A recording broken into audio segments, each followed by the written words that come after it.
Hello everyone, welcome back to my channel. Today we're making a cute crochet bag out of granny squares. I don't know if you've noticed, but every company has made granny square bag, and I must admit that those bags, even though they're cute, they're very poor quality. So my advice is not to buy anything from H&M or Zara. It's not gonna last. Either try to make your own or try to find your local person who is making those bags and buy it from them. So first you will make a magic loop. I've slowed down that portion, so if you want you can go back and check how to make the magic loop. And you're going to chain 12 single crochets inside that loop. Then you're going to tighten it and do a slip stitch. After that you're going to take the second yarn, the other color if you like. I wanted to have a colorful bag, so now I chain 3, and then I'm going to start doing half double crochets. Well, actually not really half double crochets, they were supposed to be full double crochets, but because I want to make this little petal like appearance in the yarn, I do half of it and I do another one, which means that I have 3 of them in total, and then I put them together. Then I will chain 1, and then I'm going to continue crocheting in each and every one of those chains from the previous row.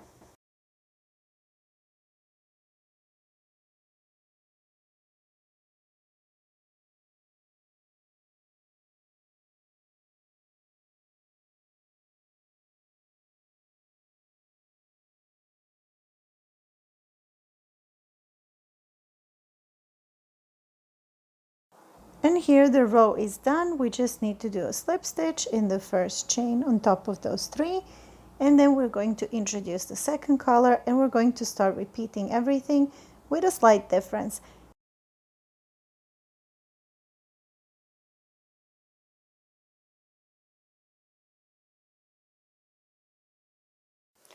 Once we introduce the next color, we're going to chain 3, and on every third group of half double crochets that we're going to create in each space in between these petals, we're going to double the amount. We're going to add 3 more. In between, we're going to chain 3. Right now I'm just doing 1, so I'm chaining 2. In the next space I will do another one of 3 double crochets, and I'm going to put them together and we're creating another petal. But then in the next space I'm going to do 3 double crochets, I'm going to chain 3, and then I'm going to do again in the same space 3 double crochets, and I'm going to chain 2. So practically on every second practically you're going to add an additional in order to create a square, in order to create those little edges, those little corners.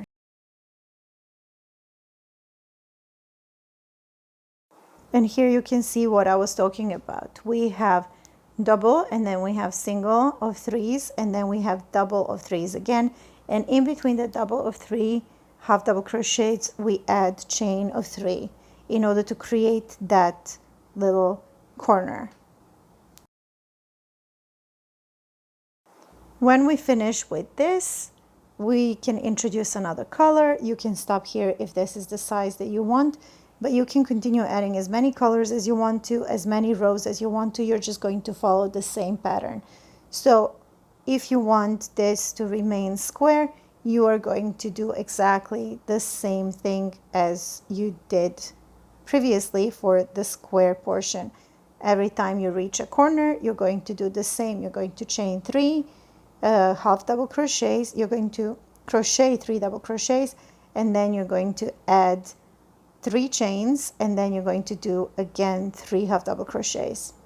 So this is when it's done, and I have made other ones as well, and now it's time to put them together. So here, before we put them together, I wanted to add extra space in between them because that's going to make them pop out and look prettier because they're all different colors. So I wanted to make a uniform color that's going to connect them. So what I'm doing here, I introduced and tied a new yarn, and now I'm going to do double crochet in every single chain space that I made in the previous row. When I reach the corner, I'm going to do 2 double crochets, then I'm going to chain 2, and then do 2 more double crochets in the same chain space, and then I'm going to continue doing the same thing over and over. So here is that corner. I did 1, and this is the second double crochet. Now I'm going to chain 1 or 2. Well, in this case I did 1, maybe I should have done 2, and then I'm going to do again 2 double crochets. When you have all of this done, this is what they will look like, and now you can start putting them together, and you're going to do a little loop on the hook. It's easier to start hooking them this way. As you can see, I already did previously one portion, and now I'm doing it across. I chose to put them together in this way because it looks prettier to me. At least it gives a little bit more texture. Not that it doesn't have enough, but I like it. So you need to put the yarn under the bag, well, under these squares, because the yarn needs to go in between, and you will see why. If it goes on top, you will not be able to do this. So you're going to catch each chain on each side, and then you're just going to pull through. You're going to first catch one and do, and then yarn over and pull through both of them. And this is what you're gonna do until you completely put together all of the squares. The most important thing here is to be careful not to miss any of the chain spaces, because everything needs to align well. It doesn't have to be 100% perfect. Imperfections in this case can actually look quite nice. But if you like everything to be even and symmetrical, it's best to do it. Here you can see that I reached that part where I already put these square spaces together, and you just go over it. You just yarn over and continue doing this. This is what it looks like once we've done putting the squares together. So we're going to turn them wrong side facing up, and we're going to put the ends together. So you can do this with needle and thread. It's totally up to you. I decided to do it with the yarn, and I'm just going to do a slip stitch in each and every space, in each and every chain. Disclaimer, if you're using cotton yarn like I am, this one is not mercerized, which means that it's not silky. It's gonna have matte finish, and it already has matte finish. This one is not easy to work with because the threads are separating, and sometimes if the needle is not good, like in my case, it can cause separation and it can cause a little bit snags. So try to do as best as you can, and make sure that you do go into each and every space, because it's going to look much better.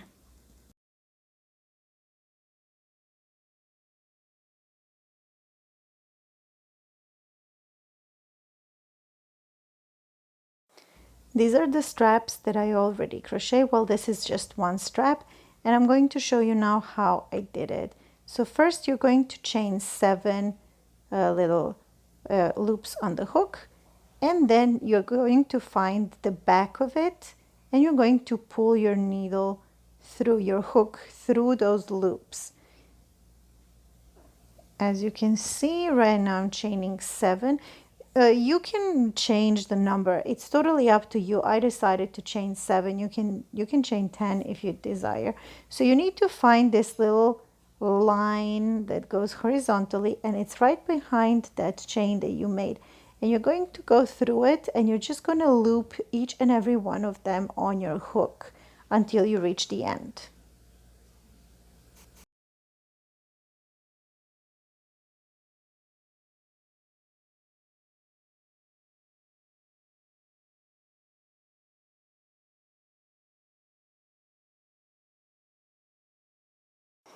And once you do this, you will start yarning over and pulling through 2 loops. So as you can see right now, I'm going to yarn over, pull through 2, yarn over, pull 2 through, and all the way to the end I will be doing the same. And in this way I made a strap. So if you don't want to do this, you can actually use any type of fabric and make straps by sewing them, or you can actually buy straps that are already finished.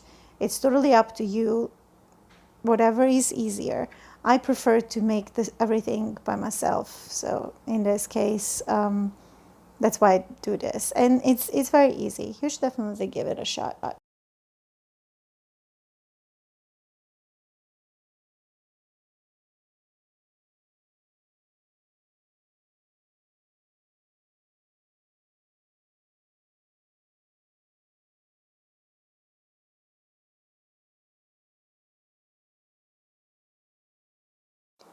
When you finish with the straps, it's time to make the lining.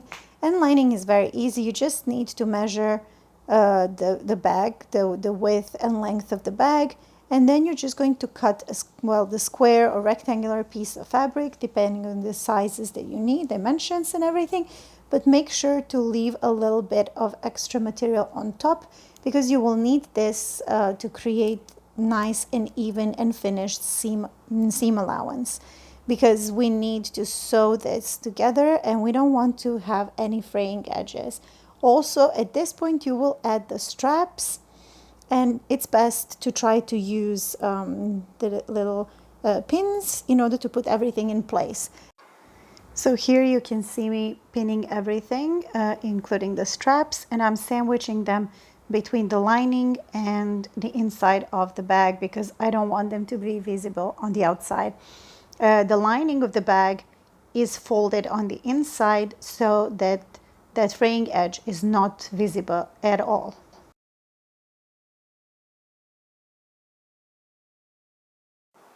Of course, putting lining is completely optional. You can just opt not to do it.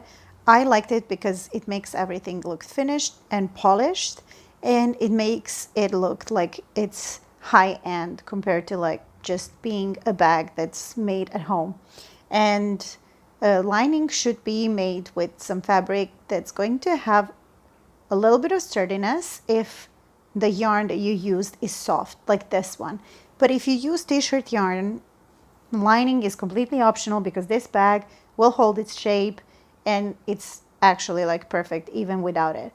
But lining can be very good to protect the inside of the bag, to protect it from being dirty, from getting different kinds of things like sand and whatever it is that you're carrying in it. So my advice would be to actually add the lining, but you do you, whatever feels better for you. And right here, you can see that I pinned everything in place. I measured where I wanted the straps to be, and now I'm going to sew all around in the circle without stretching the bag itself. I'm just going to stretch the inside, which is actual lining, because that portion is not elastic. Yarn will always be elastic, so make sure not to stretch the yarn because it's not going to look pretty. While you're doing this, be careful and pay attention that the lining goes a little bit lower than the edge of the bag itself, because you don't want lining to be visible on the outside while you're wearing the bag. Once you've done lining the bag, cut all the excess thread, and just to make sure that nothing pokes through, and your bag is done. So right now you will see the final product. This is the bag that I have envisioned in my head, and I am absolutely in love with it. It's very practical, it's very cute, it goes well with all my outfits. So if you like this tutorial, please like, comment, share, and subscribe. And well, yeah, follow for more. Thank you for watching. Bye bye.